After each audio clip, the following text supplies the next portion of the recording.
अनि मैले हिजो एउटा भिडियो बनाउँछु भन्ने सोचेको थिएँ है त्यो, तर भोइस ओभर पनि गरिसकेको थिएँ मैले, तैपनि भोइस ओभर अलि नराम्रो लाग्यो मलाई, अनि यत्तिकै छोडिदिएँ त्यसलाई। अनि त्यो भिडियो चाहिँ के को बारे थियो भन्दाखेरि एउटा डकुमेन्ट्री थियो क्या, जोइ हेलट कि समथिङ के कोबाट, अनि उसले चाहिँ एउटा डकुमेन्ट्री राखेको थियो एभरेस्ट बेस क्याम्पको बारे।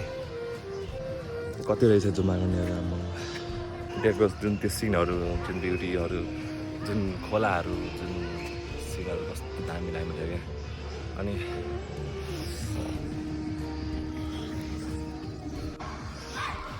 भन्छ नि सपना देख्नु is free, and I also dream of climbing the highest pick of the world, Mount Everest है।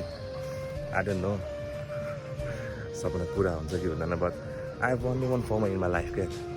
के भने चाहिँ मैले यो हुन्छ नि नेपालको अथवा संसारको यत्रो राम्रो राम्रो ठाउँहरू छ, ब्युटिफुल ब्युटिफुल प्लेसेसहरू छ, त्यो सबै एक्सप्लोर गर्न सकिनँ भने मलाई चाहिँ त्यो मात्र मिस आउट होला जस्तो लाग्छ क्या।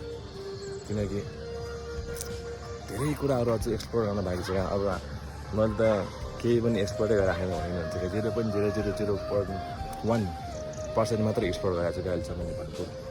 So I have to explore all over the Nepal within time नहुँदासम्म। एन्ड तर life is for limited time नि त, त्यही भएर त लिमिटेड टाइममा पनि अब आफूले चाहेको जस्तो पुरा गर्न सकिनँ भने हुन्छ नि एउटा टाइममा आएर कस्तो रिग्रेट हुन्छ जस्तो लाग्छ कि मलाई चाहिँ। त्यही भएर टाइम हुँदै केही गर्नुपर्छ गाइड्स।